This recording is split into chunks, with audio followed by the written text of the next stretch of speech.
నమస్తే. మాజీ మంత్రి కల్వకుంట్ల తారక రామారావు మాట మార్చడం జరిగింది. ఫార్ములా ఈ రేస్ ఏదైతే ఉందో దీంట్లో గతంలో మాట్లాడినటువంటి మాటలు ఇప్పుడు వైరల్ అవుతూ ఉన్నాయి. గతంలో మాట్లాడినటువంటి మాటలకి ఈరోజు మార్చినటువంటి మాటకి చాలా స్పష్టంగా తేడా కనపడతా ఉంది. మొన్నటి వరకు చెప్పినటువంటి మాట ఫార్ములా ఈ రేస్ కార్లకు సంబంధించినటువంటి రేస్ ఏదైతే ఉందో దాంట్లో నా ప్రమేయంతో నా సూచనలతో నా యొక్క పర్మిషన్స్తోనే 55 కోట్ల రూపాయలకు సంబంధించినటువంటి నిధులన్నీ ఎఫ్ఈఓకి ట్రాన్స్ఫర్ చేయడం జరిగింది. దీంట్లో నా పాత్ర కీలకం. నా సూచనలతోటే అరవింద్ కుమార్ హెచ్ఎండిఏ కమిషనర్ ఉన్నటువంటి అరవింద్ కుమార్ నా సూచనలతోటే నా అనుమతితోటే ఎఫ్ఈఓకి ట్రాన్స్ఫర్ చేయడం జరిగింది 54 కోట్ల రూపాయలని. దమ్ముంటే అరెస్ట్ చేసుకోండి. అరెస్ట్ చేసుకుంటే నేను పోయి జైలుకి వెళ్ళి యోగా చేసుకుంటా, స్లిమ్గా తయారైతా, జిమ్ములు అన్నీ చేసి మళ్ళా వచ్చి పాదయాత్ర చేస్తా అని చెప్పేసి కేటీఆర్ గతంలో చెప్పడం జరిగింది. ఒకసారి కాదు, గత 4-5 సార్లు చెప్పడం జరిగింది. ఈ ఫార్ములా ఈ రేస్కి వేరే అధికారులతో ఏ సంబంధం లేదు. మళ్ళా మాకున్నటువంటి కాన్ఫిడెంట్ ఏంటంటే నేను మళ్ళీ మేమే అధికారంలోకి వస్తాం. అధికారంలోకి వచ్చినట్టయితే ఇప్పుడు ఉన్నటువంటి డబ్బులు 54 కోట్ల రూపాయలు 55 కోట్ల రూపాయలు మళ్ళీ సర్దుబాటు చేస్తాం. మళ్ళీ హెచ్ఎండిఏకు మళ్ళీ వాళ్ళ యొక్క అకౌంట్లో వేస్తామని చెప్పేసి కొంత మేము నమ్మకం ఉంది. మా ప్రభుత్వం వస్తే అట్లా అడ్జస్ట్మెంట్ చేస్తామని. కానీ దురదృష్టవశాత్తు మాకు ప్రభుత్వం రాలేదు అని చెప్పేసి చెప్పడం జరిగింది. కానీ తీరా చూస్తే ఈరోజు నాకేం సంబంధం? ఈ ఫార్ములా ఈ రేసుకు సంబంధించినటువంటి డబ్బుల వ్యవహారం ఆ హెచ్ఎండిఏ కమిషనర్ చూసుకుంటాడు, హెచ్ఎండిఏకి సంబంధించిన అధికారులు చూసుకుంటారు. దానికి నాకేం సంబంధం అని చెప్పేసి చేతులెత్తేసిండ్రు. సో చేతులెత్తేయడం ద్వారా ఇప్పుడు అంతా కూడా సమీకరణలన్నీ మారిపోయినాయి. అంటే ఆల్మోస్ట్ కేటీఆర్కి అర్థమైపోయింది. ఏ క్షణమైనా కానీ ఈడీ కానీ సిబిఐ కానీ ఎంటర్ అయిపోయి ఇప్పటికే రెండు దర్యాప్తు సంస్థలు విచారణ చేపడతా ఉన్నాయి. 7వ తారీఖున నువ్వు కంపల్సరిగా ఫిజికల్గా హాజరు కావాల్సిందని చెప్పేసి ఈడీ ఇప్పటికే కేటీఆర్కు నోటీసులు ఇచ్చింది. దాని తర్వాత సిబిఐ సైతం కూడా విచారణ చేస్తూ ఉంది.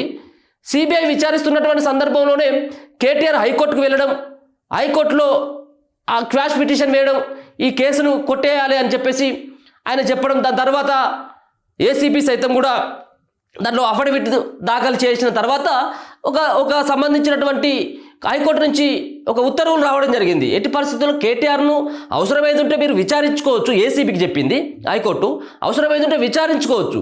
కానీ 31వ తారీఖు వరకు కేటీఆర్ను మీరు ముట్టుకోవద్దు, మీరు అరెస్ట్ చేయొద్దు అని చెప్పేసి ఒక రకంగా కేటీఆర్కి ఒక ఉపశమనమైనటువంటి వార్తని హైకోర్టు ఇవ్వడం జరిగింది. కానీ దీంట్లో ఇప్పుడు ఆల్రెడీ ఎట్లాగూ కేసు నా మీద నమోదవుతుంది, నేను ఎట్లాగూ జైలుకి వెళ్ళక తప్పది. కాబట్టి దీన్ని ఈ సంబంధించిన వ్యవహారాన్ని మంది మీద నెట్టేస్తే అయిపోతుంది ఇక మన పని, మనం హాయిగా దర్జాగా ఫామ్ హౌస్లో పడుకోవచ్చు అని చెప్పేసి కేటీఆర్ భావిస్తూ ఉన్నాడు. కానీ ఎట్టి పరిస్థితుల్లో కేటీఆర్ నేను వదిలిపెట్టేటువంటి పరిస్థితి ఉన్నది. నీకు సంబంధించినటువంటి ఆడియోలు కానీ వీడియోలు కానీ ఇప్పటికే సోషల్ మీడియాలలో వైరల్ అయిపోయినాయి. నువ్వు ఒక్కసారి కాదు చెప్పింది, 4-5 సార్లు చెప్పడం జరిగింది. ఎట్లాంటి పర్మిషన్స్ లేకుండా నేనే నా అనుమతితో ఇవ్వడం జరిగింది అనేది. అదొక రకమైనటువంటి అంశం అయితే ఎఫ్ఈఓకి ఏ విధంగా అంటే విదేశీ కంపెనీలకి ఏ విధంగా మీరు డబ్బులు చెల్లించడం జరిగింది, దీంట్లో మనీ లాండరింగ్ జరిగింది అనేది ఒక పక్కన ఈడీ వాదన. అందుకోసం అని చెప్పేసి ఈడీ సైతం రంగంలోకి దిగింది. ఈడీ ఎప్పుడొచ్చి కేటీఆర్ని ఎత్తుకుపోయేది కూడా తెలియదు. గతంలో కేటీఆర్కి బాగా తెలుసు ఈడీ గురించి.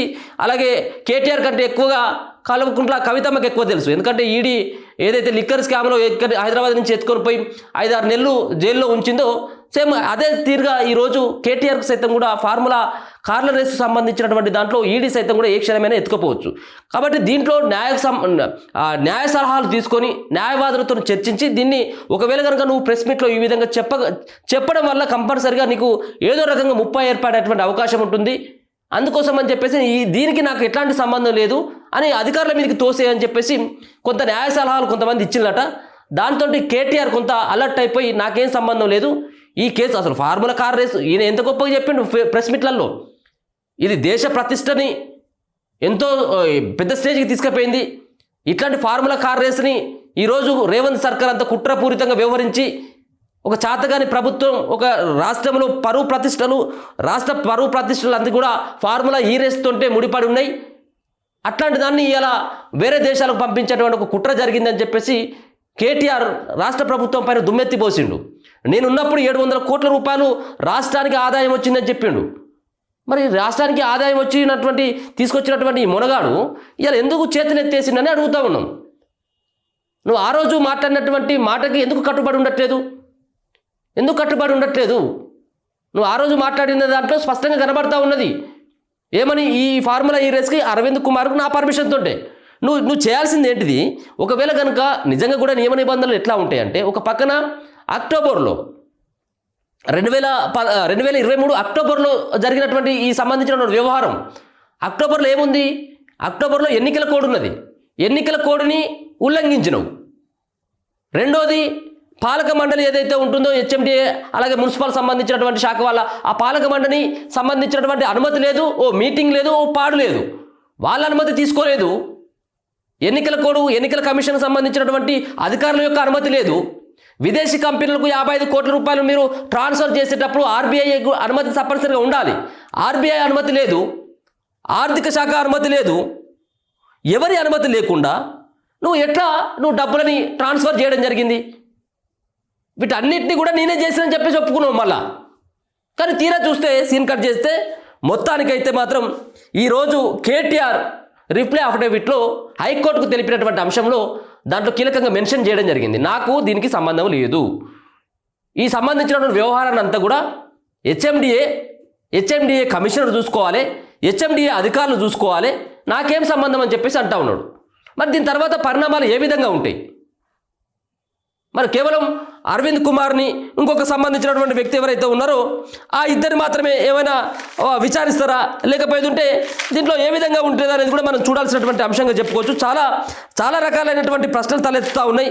దీంట్లో కేటీఆర్కి సంబంధించినటువంటి తప్పించుకునేందుకు అనేక రకాలైనటువంటి దారులు వెతుకుతున్నట్టుగా మనకైతే స్పష్టంగా అర్థమవుతా ఉన్నది. సో చూద్దాం. ఒక పక్కన బిఎల్ఎన్ రెడ్డితో పాటు అరవింద్ కుమార్ని మరి విచారించే 2-3 తేదీల పట్ల ఈడీ విచారించబోతా ఉన్నది.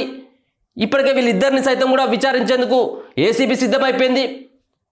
దాంట్లో భాగంగా దానకిషోర్ స్టేట్మెంట్ కూడా ఇప్పటికీ ఏసీబీ అధికారులు రికార్డు చేసుకోవడం జరిగింది, పత్రాలను స్వాధీనం చేసుకోవడం జరిగింది.